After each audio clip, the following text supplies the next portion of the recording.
నమస్కారం, నేను Sahasra. Welcome back to our channel. ఏపీలో ఎలక్షన్ క్యాంపెయిన్ క్లైమాక్స్కు చేరుకుంది. ఈ సాయంత్రంతో ప్రచారాలు కూడా ముగిశాయి. అయితే ఓటర్లను ప్రలోభ పెట్టే విధంగా నాయకులు కూడా కొన్ని ఊర్లనే కొనేస్తున్నారు. నిజమేనండి, దురాయి అనే ఆచారం ఏపీలో ఎక్కువగా సాగుతుందంట. అసలు దురాయి అనే సాంప్రదాయంలో ఊర్లనే కొనడం అనేది అక్కడ జరుగుతుంది.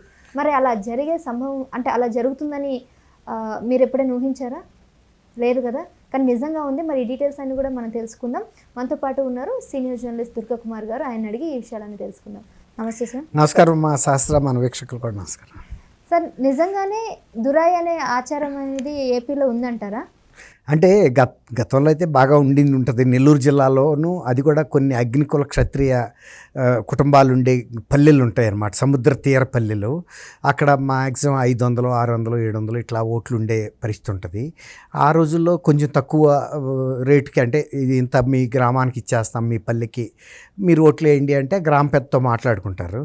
గ్రామ పెద్ద చెప్పాడు అంటే ఇక వాళ్ళందరూ వినాల్సిందే. ఒకవేళ వినపోయినా కూడా ఎవరైతే ఆ ఓట్లు కనుక వేయరో వాళ్ళని గ్రామ బహిష్కరిస్తామని చెప్పి ఊళ్ళో టామ్ వేయిస్తారన్నట్టు. అట్లా గతంలో నడిచింది. ఇప్పుడు అంత బాగా నడుస్తుంది ఎఫెక్టివ్గా అని చెప్పలేము, అట్లా అని పూర్తిగా పోయిందని కూడా చెప్పలేము. కొన్ని గ్రామాల్లో, కొన్ని బాగా చిన్న చిన్న పల్లెల్లో జరుగుతున్నట్టుగా ఇప్పటికీ సమాచారం ఉంది. ఇందుకూరుపేట, విడవలూరు మండలాల్లో మైపాడు, కృష్ణపట్నం, ఇంకా కొన్ని ఊళ్ళు ఉన్నాయి, కొత్తూరు అని, పాతూరు అని, అక్కడ తర్వాత అట్లా కొన్ని చిన్న చిన్న పల్లెల్లో ఇప్పుడు కూడా ఈ ఎన్నికలకు కూడా జరిగినట్టుగా సమాచారం ఉంది. ఇదంతా నెల్లూరు డిస్ట్రిక్ట్ అమ్మా, నెల్లూరు డిస్ట్రిక్ట్. అసలు నెల్లూరు డిస్ట్రిక్ట్లోనే ఈ దురాయి సాంప్రదాయం, ఇతర ఎక్కడ జిల్లాల్లో కూడా లేదు. నెల్లూరులో కూడా కొన్ని పల్లెల్లోనే ఉంది. తర్వాత ఇప్పుడు ఏమైందంటే రాజకీయంగా బాగా డివిజన్ అనేది వచ్చేసింది. వచ్చినప్పుడు ఆ యూనిటీగా డబ్బులు తీసుకుని ఓట్లు వేయించగలిగిన ధైర్యం ఎవరికి లేదు. అందువల్ల చాలా ఊళ్ళల్లో ఇది ప్రయత్నం చేసినా కూడా సక్సెస్ అవ్వదు. ఎందుకంటే ఎవరి పార్టీ వాళ్ళు వాళ్ళకి ఓటేస్తారు తప్ప దీనికి కట్టుబడరు. గతంలో లాగా గ్రామ పెద్దల హోల్డ్ ఊరి మీద లేదు. ఎట్లా అంటే ఇది కనుక పోలీస్ స్టేషన్కి వెళ్ళిందంటే ముందు గ్రామ పెద్దను కూడా అరెస్ట్ చేస్తారు. అది ఇల్లీగల్గా చేసే పనే, అదేం చట్ట విరుద్ధమైన పని. ఇది ఓట్లని అమ్మించడం, పెద్ద మనిషిగా ఉండి అక్కడ నా చట్టం ఒప్పుకుంటుందా ప్రజాస్వామ్యంలో? ఇప్పుడు అది కనుక పోలీస్ స్టేషన్ దాకా వెళ్ళింది అనుకోండి, సపోజ్ ఏ ఒక్కరు డిఫర్ అయినా వెళ్తుంది కదా. వెళ్ళి నన్ను ఇట్లా ఒత్తిడి చేస్తున్నారు అన్నప్పుడు ఆయన్ని పట్టుకున్నప్పుడు అందులో ఎలక్షన్ కమిషన్ ఎంత ఎఫెక్టివ్గా ఉందో మీకు తెలుసు. ఇప్పుడు డైరెక్టర్ జనరల్ ఆఫ్ పోలీసుల్ని ఇద్దరిని పీకేశారు ఆంధ్రప్రదేశ్లో. తర్వాత ఐజీఎల్ని, కమిషనర్ ఆఫ్ పోలీసుల్ని, ఎస్పీఎల్ని, వీళ్ళు ఎంతమందిని తీశారు. అందులో ఎలక్షన్ అఫెన్సెస్ అనేది చాలా తీవ్రంగా ఉంటాయి. గతంలో అంటే ఇంత పోలీసుల దృష్టి లేదు, ఎలక్షన్ కమిషన్లు ఇంత యాక్టివ్గాను లేవు, ఇంత మీడియా కూడా యాక్టివ్గా లేదు. ఇవాళ రేపు చిన్న జరిగినా కూడా సోషల్ మీడియాలో విజువల్ దీంతో సహా ప్రసారాలు అవుతున్నాయి. అట్లాంటప్పుడు ఆ ఊళ్ళో గ్రామ పెద్దలకు కూడా ప్రమాదమే కదా ఎవరికైనా కూడా. కాబట్టి మనం ఒకటి వాస్తవం చెప్పుకోవాలంటే అందరూ ఒప్పుకుని ఏదైనా చిన్న పల్లె అయ్యి అందరూ ఒక మాట మీదకి వస్తే కొంతవరకే జరగవచ్చు. కానీ ఎక్కువగా మాత్రం పూర్వకాలంలో జరిగినట్టు జరుగుతుందని చెప్పడం మాత్రం అది దుర్వినియోగం చేసినట్టే. మనం కూడా బహిష్కరణ చేస్తామని అంటున్నారు. అలా బహిష్కరణ చేస్తే ప్రభుత్వ అధికారులు కానీ ఇంకెవరు చెయ్యాలి. అంటే నేను చెప్పా కదా, ఇప్పటికి చిన్నపల్లిలో ఏదో బతిమాలో బామాలో ఓట్లు వేయిస్తారు. ఇంకోటి ఏంటంటే మీరు ఒక చిన్న లాజిక్ ఆలోచించండి. ఇది ఒక బూత్ అక్కడ పెట్టారు ఆ పల్లిలో సపోజ్ 600 ఓట్లు ఉన్నాయి. 600 ఓట్లు కనుక ఒకే పార్టీకి పడితే ఎన్నికల సంఘం ఏం చేస్తుంది మీరు చెప్పండి? డౌట్ వచ్చి రీపోలింగ్ చేస్తుంది, అవునా కదా? ఇప్పుడు కనీసం ఒక 20, 30, 50 ప్రతిపక్షానికి కూడా పడాలి కదా. అంటే వీళ్ళు రిగ్గింగ్ చేశారనే ఫీలింగే వస్తుంది కదా. కాబట్టి అక్కడ ఇదివరకటికి ఇప్పుడు కొన్న పరిస్థితి ఏంటంటే అలా కనుక ఒక ఏకపక్షంగా ఓట్లు పడితే ఆ పోలింగ్ని క్యాన్సిల్ చేసే అధికారం ఆర్ఓ రిటర్నింగ్ ఆఫీసర్కి ఉంటుంది. అది అనుమానం కూడా నిజం కూడా. కాబట్టి అట్లాంటిది జరగదు. తర్వాత ఇప్పుడు అక్కడ ఆ పల్లెల్లో వాళ్ళు కూడా కొంతమంది మీలాంటి సోషల్ మీడియా వాళ్ళు వెళ్ళి అక్కడ వాళ్ళు ఇంటర్వ్యూ చేసినప్పుడు వాళ్ళు చెప్పింది ఏంటంటే గతంలో మా చిన్నతనంలోనూ మా తండ్రుల టైంలో ఇలా దురాయి సాంప్రదాయం ఉండేది. మేము డిమాండ్గా అడిగేవాళ్ళం కాదు, వాళ్ళంతటా వాళ్ళు రాజకీయ పార్టీల వాళ్ళు వచ్చి ఆ రోజుల్లో మా ఉంటే ఏదైనా కొన్ని వేలు, 5,000, 10,000 ఏదైనా ఊరికి సంబంధించింది ఏదైనా కట్టుకోమని, ఏదైనా అందరికీ సంబంధించింది ఏదైనా చేసుకోమని ఇచ్చేవాళ్ళు. అది పెద్దవాళ్ళు చెప్పినట్టు జరిగేది. ఇవాళ పరిస్థితి పరిస్థితులు గ్రామాలు విడిపోయినాయి. అంటే పార్టీల వారీగాను సపోజ్ అక్కడ ప్రతి ఊళ్ళోనూ ప్రతి చిన్న పల్లెలో కూడా వైఎస్ఆర్సీపీ ఉంటుంది, తెలుగుదేశం ఉంటుంది, తర్వాత బీజేపీ, ఏదో ఒక పార్టీ అయితే ఉంటున్నాయి కదా. అలాంటప్పుడు ఇది సాధ్యం కాదు, యూనిటీ అనేది రాదు, తర్వాత ఇది స్టేషన్లకి బయటికి పాకుతుంది, కాబట్టి వాళ్ళు అంత రిస్క్ ఎవరు తీసుకోవట్లేదని చెబుతున్నారు. అది మనకి వాస్తవానికి దగ్గరగా కూడా ఉంది.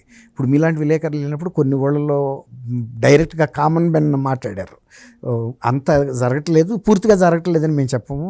ఏమన్నా చిన్న చిన్న 500 400 ఓట్లు ఉన్న ఏరియాస్లో వాళ్ళు మాట్లాడుకుంటున్నారు. ఒక వాస్తవం ఏం బయటకు వచ్చిందంటే 9 నుంచి 12,000 రూపాయల దాకా కూడా డబ్బులు పెట్టడానికి రాజకీయ పార్టీలు సుముఖంగా ఉన్నాయని తెలుస్తుంది. 10,000 అనుకోండి యావరేజ్, 10,000 లెక్క లేకుండా. అంటే వాళ్ళు కనుక సంతోషంగా, అంటే వాళ్ళు ఇచ్చేవాళ్ళు ఒప్పుకుంటున్నారు, పార్టీలు కూడా 10,000 ఇవ్వడానికి సంతోషంగా ఇచ్చేస్తున్నారు, కంప్లైంట్లు లేవు. ఒక ఊరిని కొనాలంటే వాళ్ళకి ఎంత అవుతుంది.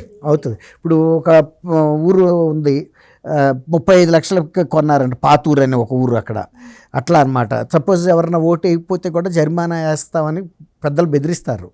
కానీ ఇప్పుడు అంత గట్టిగా బెదిరించే పరిస్థితి ఉండదు. ఏ ఒక్క వ్యక్తి బయటికి వెళ్ళినా కూడా ఇబ్బంది. పూర్వకాలంలో ఉన్న మాట అయితే వాస్తవమే. ఇప్పుడు కూడా ప్రయత్నాలు జరుగుతున్నాయి, సక్సెస్ అయ్యేసాట అవుతున్నాయి, కానీ అన్నీ అవుతాయి అని అయితే మనం చెప్పలేం. ఒకటి వదిలిపెట్టామ్మా, ఇది వదిలిపెట్టేసేయి. ఇప్పుడు ఇది ఊరుగా అంటున్నారు, కానీ మనకు తెలిసిన ఇక్కడ తెలంగాణలో కానీ ఆంధ్రప్రదేశ్లో కానీ వార్డుల వారీగా వెళ్ళి మద్యము నోట్లు పంచిపెడతాం మనం అందరం చూడట్లేదా? అవన్నీ టీవీలో రావట్లేదా? తర్వాత తక్కువ ఇస్తే వాళ్ళు ఆ పార్టీ వాళ్ళు అంత ఇచ్చారు మాకొద్దని రోడ్ల మీద పడేసి మేము ఓట్లు వేయమని చెప్పలేదా? మధ్యాహ్నం రాక కూడా ఓట్లు బెదిరిస్తే మళ్ళీ వచ్చి ఇంకొక 1000 ఇవ్వలేదా? తర్వాత అక్కడ మన నల్గొండ జిల్లాలో బై ఎలక్షన్ జరిగింది చూడండి, ఇక్కడ మునుగోడులో బీజేపీ పార్టీ ఒక అమౌంట్ ఇస్తే ఇక టీఆర్ఎస్కి ఓటు ఇవ్వన్నప్పుడు ఆ రాత్రికి రాత్రి ఇంకొక 1000 రూపాయలు పెంచి బీఆర్ఎస్ కూడా ఇచ్చి ఓట్లు వేయించుకున్నది మనం అందరం చూసాం కదా.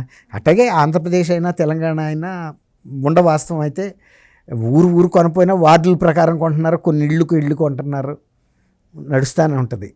కాకపోతే ఇప్పుడు మీరు అన్నట్టు ఇవాళ నల్లజర్ల దగ్గర అనంతవరం అనంతపల్లి దగ్గర ఒక ఏస్ వెహికల్, చిన్న టాటా ఏస్ వెహికల్లో ఈ కోళ్ళ ఫీడ్, చేపల ఫీడ్ వెళ్తుంటే అది యాక్సిడెంట్ అయి పడితే బస్తాలు పగిలి దాదాపు ఒక 7 కోట్ల రూపాయల దాకా క్యాష్ బయటపడిందని అంటున్నారు, తౌడు బస్తాల్లో నుంచి పగిలి. అంటే మరి అది ఎలక్షన్ అమౌంట్ అనే అనుకోవాలి సహజంగా. ఈ చాలా పెద్ద ఎత్తున కూడా జరుగుతాయి. కాకపోతే ఇది 7 కోట్లు అనేది కూడా చాలా చిన్న అమౌంట్. అట్లాగే వైజాగ్ వెళ్తుంది కానీ వైజాగ్ రాక వెళ్తుందా లేదా మనం చెప్పలేము. విజయవాడలో బయలుదేరిన మాట వాస్తవం, అది ఏ నియోజకవర్గం దగ్గర ఆగుద్దో ఎవడో చెప్పలేడు. ఊరికే డెస్టినేషన్ మాత్రం హైయెస్ట్ డెస్టినేషన్ పెడతారు, మధ్యలో ఎక్కడో ఆగిపోతారు. లేకపోతే వైజాగ్ కూడా వెళ్ళొచ్చు, చెప్పలేము. సో 7 కోట్లు నిజంగా చిన్న అమౌంట్ అని అనిపిస్తుందా? ఇప్పుడు అవును, ఈ 1000 కోట్లు ట్రాన్స్ఫర్ అవుతున్న ఈ రోజుల్లో 7 కోట్లు అంటే మా చిన్నప్పుడు అంటే చాలా పెద్ద అమౌంట్. కానీ ఇవాళ 10-12 వేల రూపాయలు ఓట్లకి ఇచ్చే రోజుల్లో, ఆ రోజుల్లో 50 రూపాయలు ఇస్తేనే చాలా ఎక్కువ. మా చిన్నప్పుడు అసలు డబ్బులు ఇచ్చే సాంప్రదాయం ఉండేది కాదు. ఆ గ్రామ పెద్ద వచ్చి ఆ ఏరియాలో మీరందరూ పలానా పార్టీకి ఓటు ఏంటంటే వేసేయటమే, అంతేగాని పెద్ద ఆయన చెప్పిన తర్వాత ఉండేది కాదు. అంతెందుకు 79లో నేను ఈనాడు రిపోర్టర్గా మేము గ్యాలప్ పోల్ అని ప్రీ పోల్ సర్వే చేస్తే మేము నంద్యాల కర్నూలు జిల్లా నియోజకవర్గాలు 2 లోక్సభ నియోజకవర్గాలకు వెళ్తే ఏ ఊరు వెళ్ళినా కూడా మా పెద్ద ఆయన ఏ పార్టీకి చెబితే ఆ పార్టీకి వేస్తామని చెప్పారు. మా పెద్ద ఆయన అంటే ఎవరంటే కోట్ల విజయభాస్కర్ రెడ్డి గారు. విజయభాస్కర్ రెడ్డి గారికి అంత పేరుండేది. అంటే కర్నూలు జిల్లాలో ఆయన శాసించాడు, ఆయన్ని జనం అట్లా ఫాలో అయ్యారు. ఆయన మాటే వేదం, శాసనం. మా పెద్ద ఆయన ఎవరికి చెబితే వాళ్ళకేనండి, అంతే. ఏ ఊరు వెళ్ళండి మీరు, అంటే అట్లాంటి గౌరవం ఉండేది. వాళ్ళు అలాగే వ్యవహరించేవాళ్ళు. ఇప్పటికి కూడా వాళ్ళ పిల్లలు మనవరాళ్ళు వాళ్ళ అపార్ట్మెంట్లలోనే ఉంటున్నారు. వాళ్ళేమి 1000 కోట్లు సంపాదించి ప్యాలెస్లో ఉండే పరిస్థితి లేదు. ఎందుకంటే విజయభాస్కర్ రెడ్డి గారికి అలాంటి మైండ్ లేదు ఆ రోజుల్లో నాయకులకి. ఊరికే వాళ్ళకి వచ్చే శాలరీ వరకే అంతవరకు తీసుకుని డెవలప్మెంట్ అందరికీ సమానంగా చేయాలని ప్రయత్నించారు తప్ప మనం ప్రతి ప్రాజెక్టులోనూ ఇంత 8% తీసుకోవాలా, 10% తీసుకోవాలా, అవసరం లేని ప్రాజెక్టులు కూడా కట్టాలా, రోడ్లు వేయాలా, అట్లా లేదు కదా. ఆ రోజుల్లో ప్రతి రూపాయిని జాగ్రత్తగా ఖర్చు పెట్టేవాళ్ళు, ఎక్కడ అవసరమో అక్కడే. అట్లాంటి నాయకులు ఉండేవాళ్ళు. ఎందుకంటే వాళ్ళు అంతకుముందు స్వతంత్ర సమరంలో పాల్గొన్నారు కాబట్టి వాళ్ళకి ఆ రూపాయి విలువ తెలుసు, ప్రజల ధనాన్ని ఎంత జాగ్రత్తగా ఖర్చు పెట్టాలనే ఒక నైతిక విలువలు ఉండేది. ఇవాళ నైతిక విలువలకి ఎక్కడుందమ్మా? ఒక చీఫ్ మినిస్టర్గా చేసిన వ్యక్తి కానీ లేకపోతే చీఫ్ మినిస్టర్ కొడుకు కానీ 1000 కోట్లు సంపాదిస్తాడని ఎవడన్నా ఊహిస్తాడా? రాజ్యాంగం రాసినప్పుడు కానీ ఇండియన్ పెనల్ కోడ్ రాసినప్పుడు కానీ ఇట్లాంటి క్రైమ్స్ ఇంతంత మనీ లాండరింగ్ జరుగుతుంది, సూట్ కేస్ బ్రీఫ్ కేస్ కంపెనీలతో ప్రపంచవ్యాప్తంగా నేరాలని చుట్టుకు తీసుకొస్తారని ఇప్పుడు అది దర్యాప్తు చేయడం ఎంత కష్టమైంది సిబిఐకి కూడా. ఎగ్జాక్ట్లీ. అంటే ఆ రోజుల్లో ఏమీ ఊహించలేదు కదా. Right sir. యాక్చువల్గా మీరు అన్నట్టు మీ చిన్నప్పటికి ఇప్పటికీ చాలా డిఫరెన్స్ ఉంది.